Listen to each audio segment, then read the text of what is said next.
Hey guys, and welcome to episode 14 of How to Be a 3D Animator. This episode is going to be a little different, as you can see. I'm going to be doing a Q&A, and I've asked some questions on Reddit, so I'll be answering some of those. If you guys have any questions you want me to answer in the next Q&A, I'll gladly do that because this is actually recorded after the video was already recorded, so I actually surprisingly enjoyed this. But yeah, so in this episode, we'll be answering your hot burning questions. So I've been a professional animator for about a little over 2 years now, and I've worked on about three different productions, TV productions. One of them was Paw Patrol. One of them, Abby Hatcher, which is out on Netflix now and on TVO. And the third one I can't really talk about because it's still in production and will be on Netflix. Hopefully, yeah, that's fine. I think that's fine to say. Yeah, it'll be on Netflix. I can't say too much more about that. But yeah, so let's get right into it.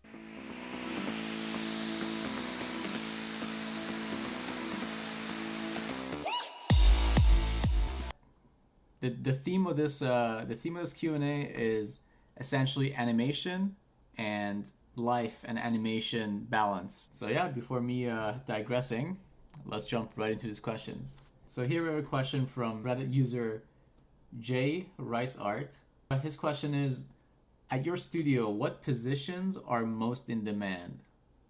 J Rice Art.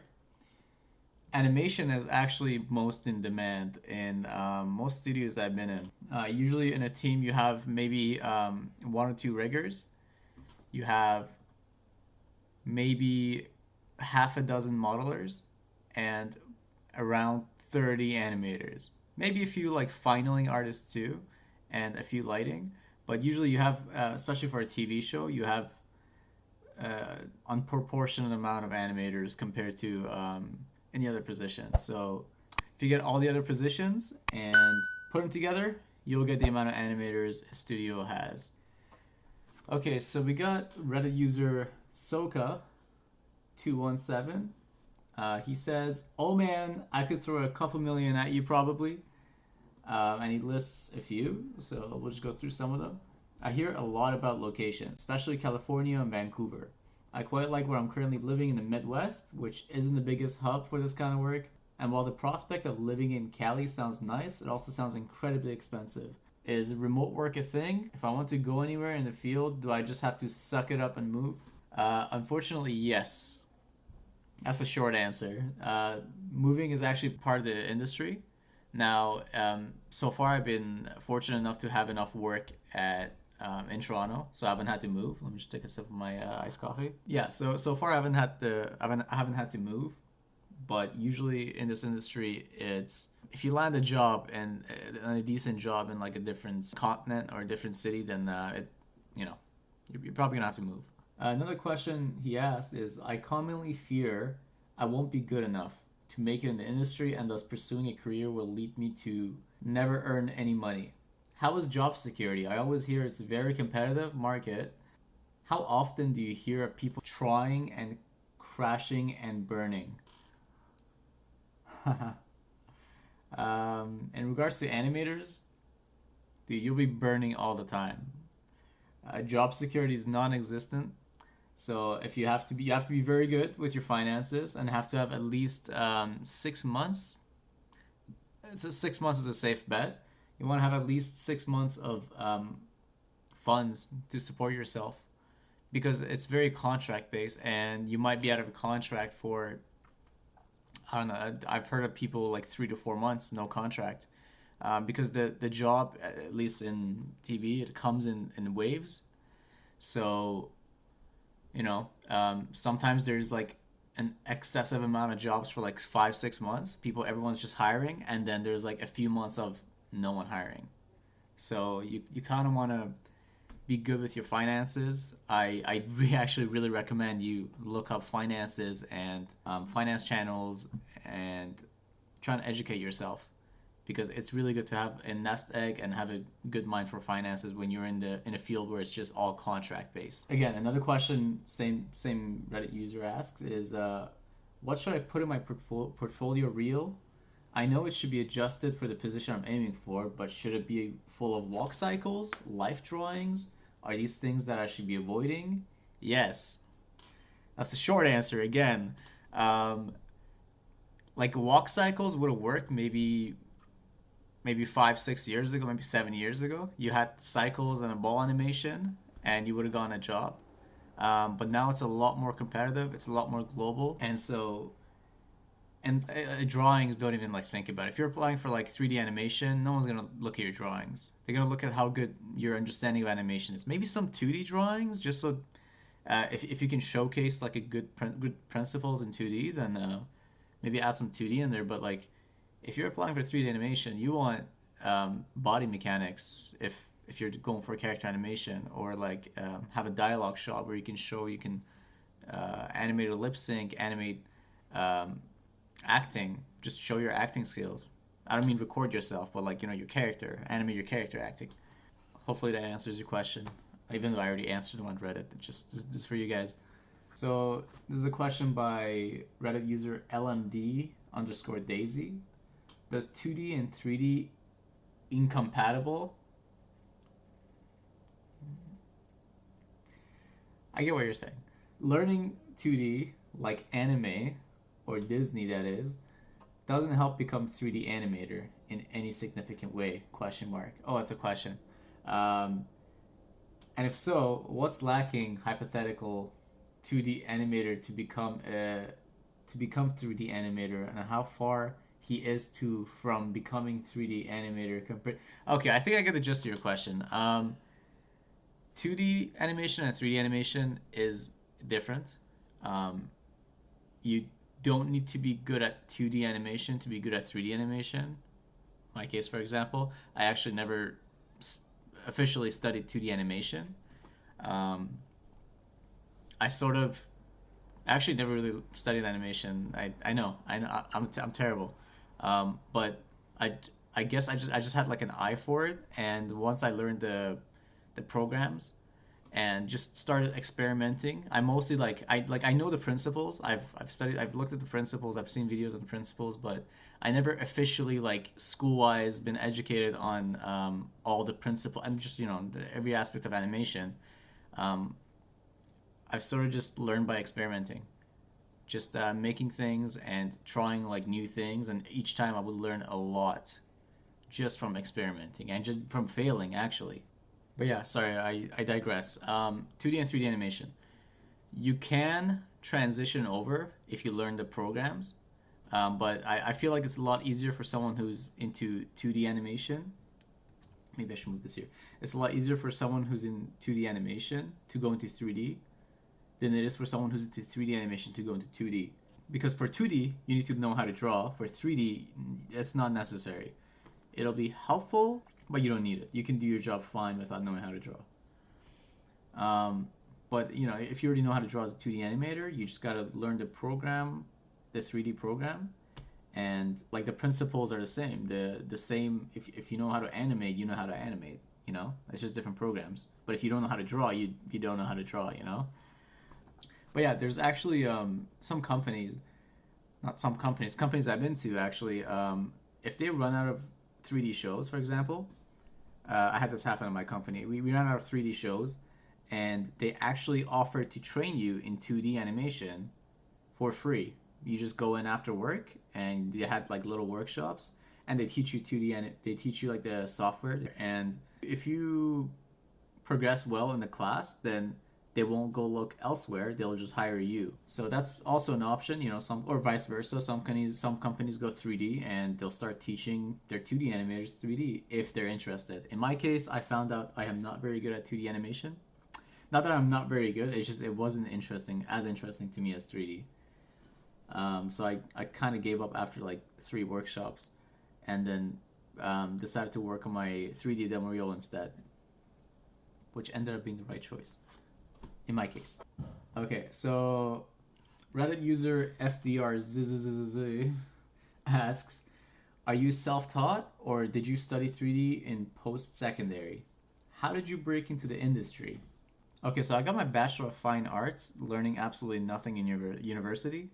The course was named digital painting and animation, but there was a little to no animation actually being taught. It was like history of yeah, they taught us history of animation, like film and that sort of stuff, and that's just not what it was advertised and when they showed us the program. So I finished that. I just pretty much like wasted 4 years of my life, and I was actually ready to give up on being an animator because I was like, okay, so I have a degree for a job I don't know how to do or anything about really. I knew nothing. I always had my eyes set on Sheridan, and so I knew the program was world known, and so I applied, and some stuff happened. I magically managed to get in into their postgraduate program, which is a 1 year intensive program where they fit 3 years of schooling into one. They cramp it all in there. They get rid of all the fluff, and so you're pretty much dying for like 8 months straight. If you're in a relationship, like yeah, you gotta end it. You're not gonna have time for that. If you have a family, you better hope they're understanding. I'm not kidding. This was like their introduction into the program, and it was true. It was true. I was pulling like 90-hour weeks for like 6 months straight. We were sleeping there. We were hiding from the security guards so we could sleep on the ground and like work all night.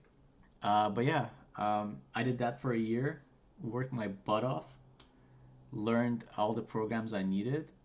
But again, some stuff happened where like two of the animation teachers retired and one went to get his master's, and so I ended up actually not learning animation. I learned everything but animation. Again, I just looked at I just studied. Like the way I learned animation was like looked at the principles, I understood them, but then I started practicing them by myself. I started actually the biggest thing I learned from was studying references, and not just studying them, doing like trying to mimic them, looking at references, trying to do it in Maya, trying like follow along with a rig, and that taught me so much, especially when I use myself as a reference. When I shift my body to like left and right, and when I look at a recording and when I'm animating it, and then I get up and I redo it as I'm animating it, something clicks. You're like, oh, the hip moves to the left, then rotates to the right, and as an anticipation, and then goes to the right. I don't know if that's actually a thing. I was just making something, but like that, it clicks. You're like, oh, anticipation, curves, the hips going down, then up, then settles, overshoot. Oh my god. So I guess I'm half self-taught, I'm half educated, and the way I actually broke into the industry is, so we have this industry day at Sheridan where at the end of the year recruiters come to look at your films and whatnot, see if they want you. And I really wanted to go to this company in Toronto, and the recruiter came. I talked to her. I introduced myself. I told her which film was mine, and she was like, "Oh, it was pretty nice. It was this and that." I was like, "Cool, cool, cool." And then I actually ended up seeing her the next day just by chance. And then literally 3 days after that, I went to this VFX event. It was like a last minute decision too. I went to this VFX event in Toronto. Near the end of the night, she's there again for a third time the same week. And so we get to talking again, and we actually got into like conversation and just networking stuff. So fast forward the next week, I get a call from her, and I have landed an interview rather, at the company I really wanted to work at, which was for Paw Patrol. It was a company that animates for Paw Patrol and a bunch of other kids shows. At the time, I actually had no idea Paw Patrol was big. I found out after getting the job, and I told people like what the show was, and they were like, Paw Patrol, like the Paw Patrol. I'm like, what do you mean the Paw Patrol? I look it up. Turns out it's as big as Pokemon, for little kids at least. That was me breaking into the industry. It's like 30% you're real, 40% connections and networking, and then 30% of you not being an asshole and being friendly, which you should be. Why would you be an a-hole? Okay, I think we're gonna do one or two more questions, and then I'm gonna call it. I actually like this format. I don't know if you guys I should probably be asking you guys. Like, do you guys like this format? If you do, then I'll do more of these. But yeah, this is fun. I'm just sipping on my iced coffee, just answering questions, having a conversation with myself, with my own reflection. I I'm sorry if I'm looking to the side. It's weird of me just looking into a camera. Um, I I don't know. I can't have a conversation with a camera, but apparently I can have a conversation with myself. I'm just looking at my own reflection. How's it going? Okay. So here we have a very sophisticated question by broken underscore ski, broken ski. How do you like it? Question mark, question mark, question mark. Well, it can get rough at times, you know? Depending on the production, you could lose interest on what you're working on. But you're being challenged every day. And the thing with animation is, if you're being challenged every day, you're learning every day, and so it's never boring, you know. It could get repetitive sometimes, like the steps you take, but every day you're problem solving. Like you're trying to get the character from point A to point B, and you're trying to make it something fun, something creative, and you're making a new way, a new path for that character there every single day, and it's a different path every time. So it could get rough, it could get frustrating, but it's almost never boring. But that does depend on the project. Like if your project is like two blobs just hopping around, then yeah, it's gonna get boring. Okay, we'll just do one more Reddit user. Reddit user Yellow Flower Bomb asks, "Hi, I want to ask how difficult it is for a foreigner to find a job in Canadian animation industry. I would love to work in Vancouver, but all studios there want someone who is already there. Thank you." Thank you, random citizen.